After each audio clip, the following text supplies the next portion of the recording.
warahmatullahi wabarakatuh. Waalaikumsalam warahmatullahi wabarakatuh. Ya, apa kabar Bu hari ini? Alhamdulillah baik Bu. Masih tetap semangat ya Bu? Pasti Bu. Oke, terima kasih ya Bu atas kehadirannya hari ini ya. Ya Bu. Hafal ya Bu ya sudah dengan agenda kita setiap bulannya ya Bu ya. Hafal Bu, alhamdulillah setiap tanggal 10 kita pertemuan Bu. Oke, makasih ya Bu ya, sangat Ya. mengingatnya. Dalam pertemuan ini kita masih berada di modul 2 ya Bu. Iya Bu. Pelatihan pengelolaan keuangan dan perencanaan usaha. Sesi pertama ada yang ingat Bu? Bulan lalu sesi pertama tentang apa Bu? Bulan lalu Lupa Bu. lupa Bu. sesi Banyak kedua. malu Bu, banyak pekerjaan di rumah jadi lupa, nggak masalah Bu. Oke, sesi kedua ada yang ingat Bu? Untuk sesi keduanya? Sesi kedua Sama Bu, lupa juga Bu. Oke, pertemuan kita hari ini sesi ketiga ya Bu. ya Bu. Tentang memulai usaha, mengembangkan modal kecil menjadi hasil yang berkelanjutan. Sebelumnya saya ingatkan kembali pertemuan kita yang lalu-lalu. Sesi pertama yaitu mengelola keuangan keluarga, menyeimbangkan pengeluaran dengan pendapatan. Terus sesi kedua, cermat meminjam dan menabung, mengurangi ketergantungan terhadap utang dengan menabung. Oke, sekarang kita lanjut ya Bu untuk pembahasan kita hari ini ya Bu. Pada sesi ketiga, usaha mikro telah banyak digeluti oleh rumah tangga miskin sebagai salah satu upaya untuk meningkatkan pendapatan. Sebagaimana berhasil mengembangkan usahanya menjadi sumber penghasilan keluarga yang dapat diandalkan. Namun, sebagian besar harus menghentikan atau mengganti-ganti jenis usahanya karena tidak memberikan keuntungan yang cukup besar. Salah satu kendala yang dihadapi adalah terbatasnya pengetahuan untuk merencanakan dan mengelola usaha. Berarti sebelum kita menentukan usaha kita, berarti kita harus merencanakannya terlebih dahulu ya Bu. Ya. Supaya apa kita merencanakannya terlebih dahulu? Supaya ada persiapan Bu. Oke, terima kasih. Oke, tujuan untuk kita merencanakan usaha kita yaitu agar kita mampu mengidentifikasi, mengembangkan, dan menilai kelayakan ide usaha secara terencana sesuai dengan potensi yang tersedia. Tujuan yang kedua, agar kita memiliki keterampilan untuk merencanakan keuangan usaha. Tujuan yang ketiga, memiliki gambaran untuk menyusun rencana pemasaran usaha. Terus tujuan yang keempat yaitu memahami cara mengelola keuangan usaha. Iya, ada yang ingin ditanyakan Bu sampai di sini?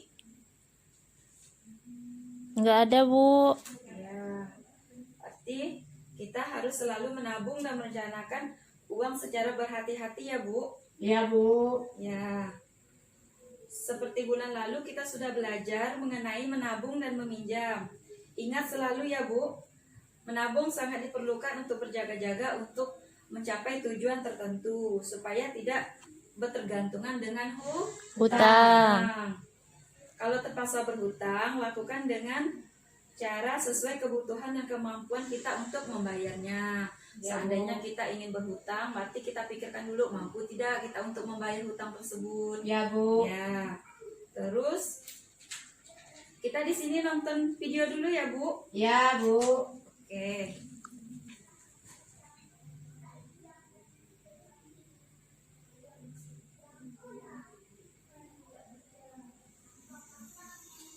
Karena kita sudah sekolah di PAUD, Ibu punya banyak waktu luang untuk cari uang tambahan.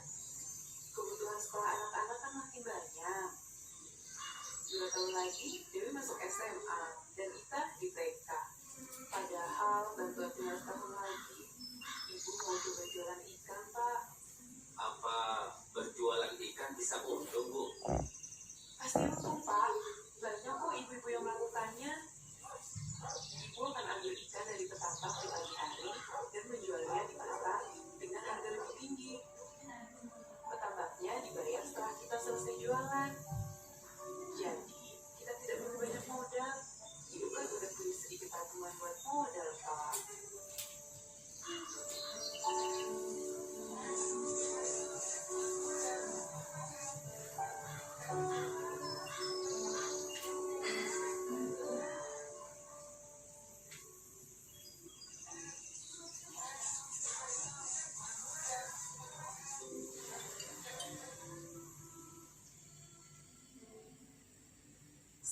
ikan yang laku saja ya Pak. Saya belum balik modal nih. Wah, tidak bisa Bu. Berapa yang Ibu ambil tadi pagi? Ya segitu Ibu yang harus bayar sekarang. Karena dagangan ikan saya sering tidak laku, lama-lama modal saya menipis dan jualan saya jadi makin sedikit. Bahkan saya terpaksa berutang pada petambak kalau tidak bisa bayar ikan yang sudah saya beli. Oke, dari video tersebut kira-kira masalah apa Bu yang dihadapi Ibu Lili? Masalah hutang Bu, kehabisan modal. Oke, ada lagi yang lain Bu? Bangkrut Bu Ibu Lilinya setelah memulai usaha. Oke, kesimpulannya berarti sebelum memulai usaha, Ibu Lili tidak merencanakan terlebih dahulu usahanya secara matang ya Bu. Usaha apa yang ingin dibuat, bagaimana keuntungannya, di mana lokasi penjualannya strategis ya Bu ya. Ya, Suatu ide usaha tidak bisa langsung dilaksanakan begitu saja. Harus dipikirkan terlebih dahulu secara matang bagaimana usaha tersebut akan dijalankan agar nantinya benar-benar mendapatkan untung yang lebih besar. Ada berbagai kesempatan untuk memulai atau membagikan ide-ide usaha dengan hasil alam, kondisi lingkungan, dan keterampilan yang ada. Kira-kira Ibu ada usaha nggak di sini? saya ada Bu. Usaha apa Bu? Tapi saya usaha tidak seperti di video Bu. Ya. Di video itu kan usahanya peternak ikan atau penjual ikan, pedagang ikan Bu. Iya. Kalau saya penjual nasi kuning Bu. Wah, bagus ya Bu. Bagaimana Iya. Bu keuntungannya? Ya kalau penjual nasi kuning nih Bu, kan kalau jual ikan itu perbedaannya.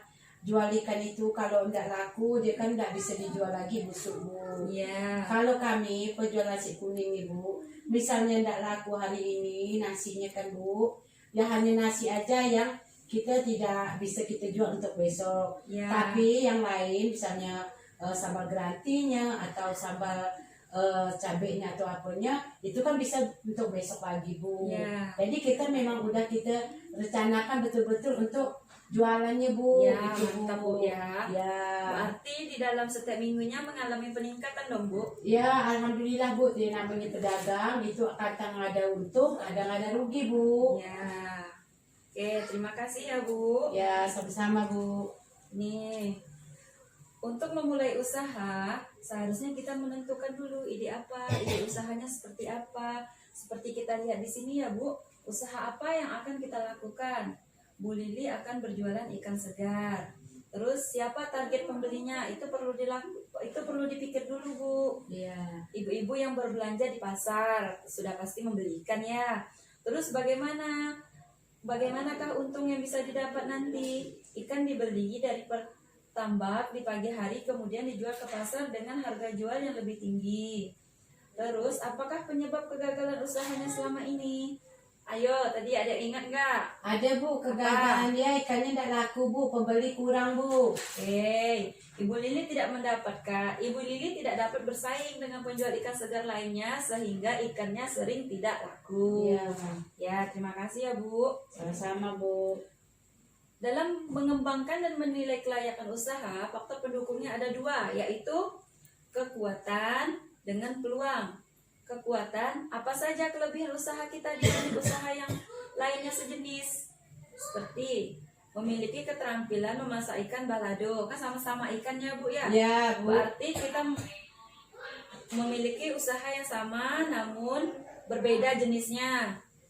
Terus peluang, pendukung usaha yang kedua yaitu peluang. Apa saja yang ada di luar usaha namun dapat memberikan pengaruh positif. Ibu-ibu lebih suka membeli ikan matang tetapi belum banyak penjual ikan matang di pasar. Di sini udah banyak belum Bu yang jual ikan matang Bu di pasar? Belum ada Bu. Oh, Ibu aja ya buka usaha jadi penjual ikannya. Insya Allah Bu, saya jual nanti nasi kuning saya. Saya sambil dengan jual ikan Bu jadi. Oh iya. Terus harga jual ikan balado murah karena ikan mentah dibeli sore hari saat harganya lebih murah. Ini ya Bu ya. Kita lihat dulu ya Bu ya contoh anggaran usaha per minggu ya Bu ya. Ya, Bu. Kalau usaha kita dipikirkan dengan matang, insya Allah kita akan mengalami peningkatan dari minggu ke minggu. Seperti yang ini, pada minggu pertama pendapatannya 73.000. Terus pada minggu kedua pendapatannya naik nih jadi 120.000. Artinya ada peningkatan antara minggu pertama dengan minggu kedua. Sampai di sini ada yang ditanyakan, Bu? Alhamdulillah enggak Bu, kami dah paham dan mengerti Bu. Alhamdulillah. Berarti habis ya materi kita untuk pertemuan Ya kali ini ya, Bu. Iya Bu. Insya Allah kita lanjut lagi seperti agenda biasanya setiap bulannya ya, Bu ya. Ya Bu. Oke. Berarti kesimpulan pertemuan kita hari ini memulai usaha dengan dipikirkan dahulu secara matang. Terus apakah usaha kita akan berjalan lancar? Siapakah target pembelinya? Bagaimanakah hutang bisa didapat nanti? Terus apakah penyebab kegagalan usaha selama ini? Oke. Sudah paham, Bu? Sudah, Paham, Bu. Oke, terima kasih ya, Bu. Kalau Ya, begitu Bu. saya akhiri ya, Bu. Ya. Wabillahi taufiq wal hidayah. Wassalamualaikum warahmatullahi wabarakatuh. Waalaikumsalam warahmatullahi wabarakatuh.